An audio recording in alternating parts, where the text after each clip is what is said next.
Viewers అందరికీ నూతన సంవత్సర శుభాకాంక్షలు. హ్యాపీ న్యూ ఇయర్ అందరికీ. సో 23లోకి వచ్చేస్తున్నాము. యాక్చువల్గా చాలా ప్లాన్లు వేసుకుంటాం కదా ఎవ్రీ ఇయర్. నేనేం వేసుకున్నానో చెప్తాను ఫస్ట్.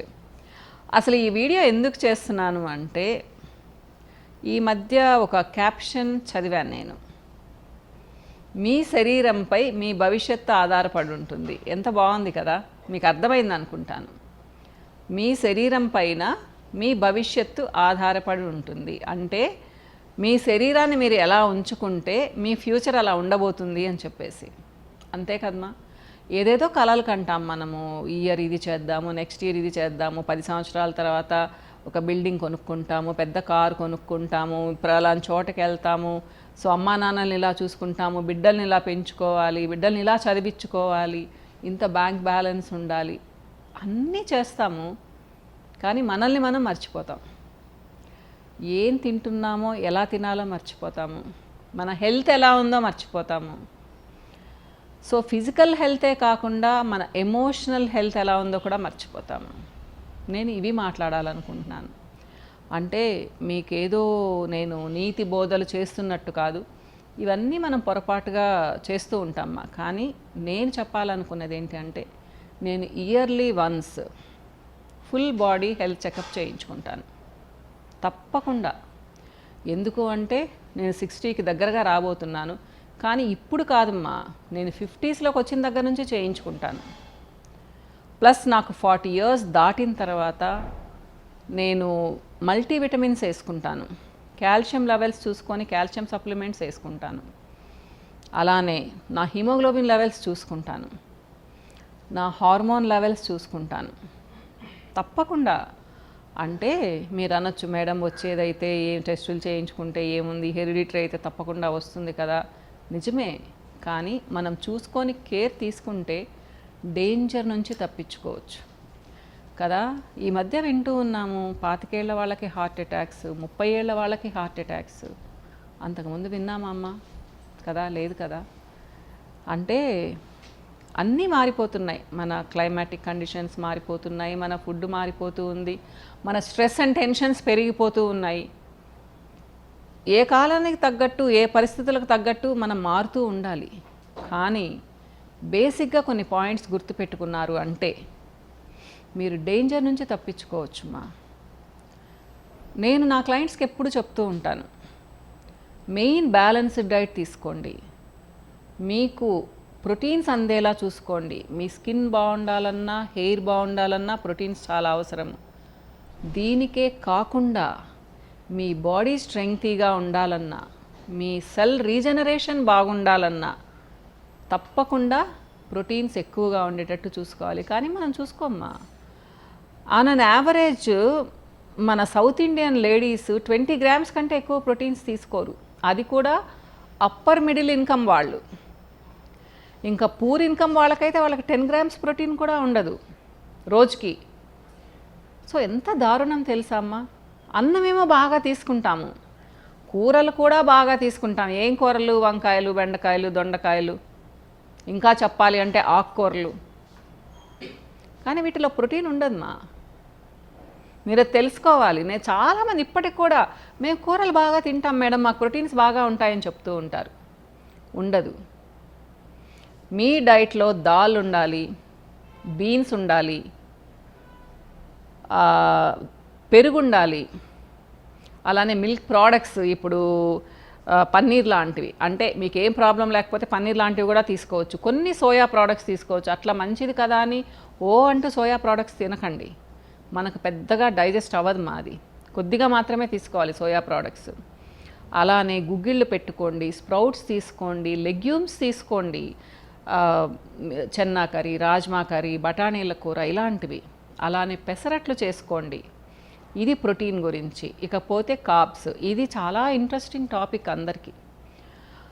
సో చాలామంది అన్నం వద్దు అంటూ ఉంటారు. ఇప్పుడు మనకు చాలా వెరైటీస్ ఆఫ్ రైస్ వస్తూ ఉందా. నేను ఒకటే చెప్తాను, మరీ తెల్లగా ఉండే అన్నం తినకండి. కానీ సింగిల్ పాలిష్ రైస్ తీసుకొని దాంట్లో క్వినోవా కలుపుకోండి మా. లాట్ ఆఫ్ ప్రోటీన్ వస్తుంది. 1:1 రేషియోలో కలుపుకోవచ్చు. ఓకేనా.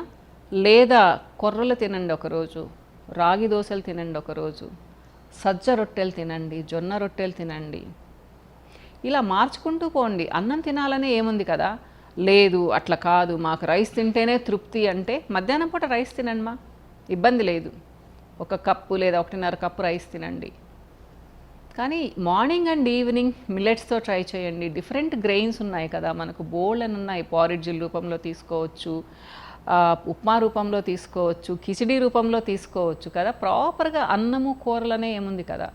సో నేను ఇది బరువు తగ్గడానికి చెప్పడం లేదు మా, మీకు ఆటోమేటిక్గా కాప్స్ కూడా కట్ అయిపోతాయి. ఎందుకంటే లాట్ ఆఫ్ ఫైబర్ ఉంటుంది, పీచు పదార్థాలు ఉంటాయి దాంట్లో హోల్ గ్రెయిన్ తీసుకున్నప్పుడు. ఇకపోతే ఫ్యాట్స్, ఇది చాలా చాలా ఇంపార్టెంట్. అంటే నేను చెప్తూ ఉంటాను చిన్నగా గానుగ నూనెలకి ఇంకా మంచిగా కావాలంటే కోల్డ్ ప్రెస్డ్ ఆయిల్స్కి పోండమ్మా అని చెప్పేసి అని. కానీ ఇప్పుడప్పుడే మారలేరు మేడం, మాకు అవి నచ్చవు అంటూ ఉంటారు. నేను మస్టర్డ్ ఆయిల్ ప్రమోట్ చేస్తూ ఉంటాను ఎక్కువగా, చాలా మంచిది అని చెప్పేసి లేడీస్కి. చేదు మేడం అంటారు, కానీ మీరు కోల్డ్ ప్రెస్డ్ ఆయిల్స్ కానీ తీసుకున్నారు అంటే మీకు చేదు ఘాటు ఏమీ ఉండవమ్మా. ఇంకా ఒక్కొక్కసారి గానుగ నూనెల్లో కూడా చేదు వస్తుంది. డిఫరెంట్ ఆయిల్స్ ట్రై చేయండి. సో నేను ఇప్పుడు మాత్రం ఒకటి చెప్పేస్తూ ఉన్నాను, రైస్ బ్రాన్ ఆయిల్ జోలికి పోకండి మా. మీరు ఎవరు తిట్టుకున్నా కానీ నాకు పర్వాలేదు. రైస్ బ్రాన్ ఆయిల్ అనేది అది నిజమో అబద్ధమో కూడా మనకు తెలీదు.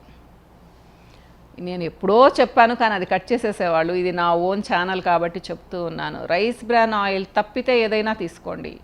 ఆలివ్ ఆయిల్ కూడా ఒరిజినల్ ఆలివ్ ఆయిల్ చాలా కాస్ట్లీ ఉంటుంది. మీకు 200కి 300కి ఆలివ్ ఆయిల్ రాదు. ఇది కూడా గుర్తుపెట్టుకోండి. ఆలివ్ ఆయిల్ అంటే అద్భుతం అనుకుంటూ ఉంటారేమో, కాదు. ఫ్రాంక్గా చెప్తూ ఉన్నాను.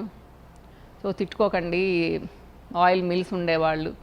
దయచేసి మీరు కూడా అర్థం చేసుకోవాలి, జనాల్ని మరీ మనం మోసం చేయకూడదు. ఏదో బిజినెస్ చేసుకోవచ్చు కానీ మరీ ఇలా చేయకూడదు. సో నేనైతే ఇవి 2 అబద్ధం ఆయిల్స్ అని చెప్తాను మా.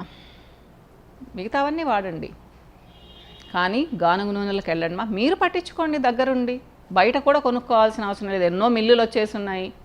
సో చిన్నగా చేంజ్ చేసుకోండి కానీ అన్ని ఆయిల్స్ ఒక్కొక్కటి వాడండి మా.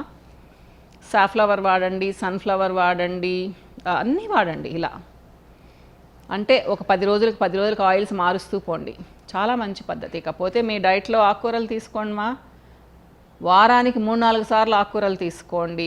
ప్రతిరోజు 2 ఫ్రూట్స్ తినండి, ఒకటి సిట్రస్, ఒకటి మామూలుగా ఉండే ఫ్రూట్. మీ బడ్జెట్కి తగ్గట్టుగా ప్లాన్ చేసుకోండి. చికెన్లు తింటాం, మటన్లు తింటాం, వందలు వేలు పెట్టి, దాని బదులు మనం ఫ్రూట్స్ తీసుకోవచ్చు. నాన్ వెజ్ ఇష్టం ఉండేవాళ్ళు వారానికి 2 లేదా మ్యాక్సిమం 3 టైమ్స్ తినండి మా.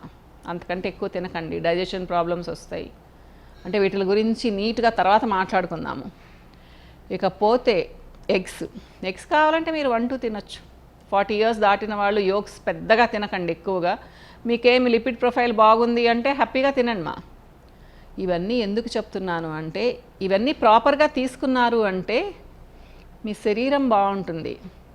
మీరు ఎలాంటి ఆహారం అయితే తింటారో మీరు అలా ఉంటారు. ఓకే. సో ఇంకా చెప్పాలి అంటే మీరు ఎలాంటి ఆహారం అయితే తింటారో మీ మానసికంగా కూడా మీరు అలా ఉంటారు. ఒక క్యాప్షన్ చెప్తాను ఇప్పుడు, you are what you eat. మీరు ఏదైతే తింటారో అలా ఉంటారు, ఫిజికల్గా మెంటల్గా. కాబట్టి మరీ ఎక్కువ స్పైసీ ఫుడ్, మరీ ఎక్కువ సాల్టీ ఫుడ్, మరీ ఎక్కువగా ఉండే కారం, ఇలా ఏది కూడా ఎక్కువగా తీసుకోకండి, మితంగా తీసుకోండి. ఎర్లీగా తినండి మా. డిన్నర్ మాత్రం టైంకి తినండి. అన్నిటికంటే ముఖ్యంగా కొంచెం ఎర్లీగా మార్నింగ్ లేద్దామ్మా. మరీ 6 కాకపోయినా అట్లీస్ట్ 6:37 లేచి ఒక ½ an hour ఎక్సర్సైజ్ చేద్దాము. ఒక 5 minutes కామ్గా కూర్చొని నాకు ఈ రోజంతా మంచి ఆలోచనలే రావాలి, నేను చాలా మంచిగా ఉండాలని అనుకుందాము. చిన్నగా మారతాము. మీకు ఎంత నెగటివ్ థింకింగ్ ఉంటే కూడా మీరు ప్రతిరోజు ట్రై చేశారు అంటే తప్పకుండా మారుతారు. అన్నిటికంటే ముఖ్యంగా మనకు కనిపించిన వాళ్ళతో నవ్వుతూ పలకరిద్దాం. పోయేదేముంది కదా, చక్కగా నవ్వుతూ పలకరిద్దాము. రోజు మనకొకళ్ళు ఎక్స్ట్రా ఫ్రెండ్లీగా ఉంటారు, ఒక ఫ్రెండ్ తయారవుతారు. దీనివల్ల చాలా సంతోషం వస్తుంది. అన్నిటికంటే ముఖ్యంగా నేను చాలా బాగున్నాననే కాన్ఫిడెన్స్తో ఉందమ్మా. చక్కగా బాగుంటాం. ఇంకా చాలా చాలా మాట్లాడాలని ఉంది, టైం అయిపోతుంది. వన్స్ అగైన్ అందరికీ హ్యాపీ న్యూ ఇయర్ మా. సంతోషంగా ఉందాము కొత్త న్యూ ఇయర్లో, మంచి కొత్త ప్లాన్స్ వేసుకుందాము, ఆరోగ్యంగా ఉండి. ఎందుకు అంటే మీ శరీరం పైనే మీ భవిష్యత్తు ఆధారపడి ఉంటుంది. ఓకేనమ్మా, బాయ్.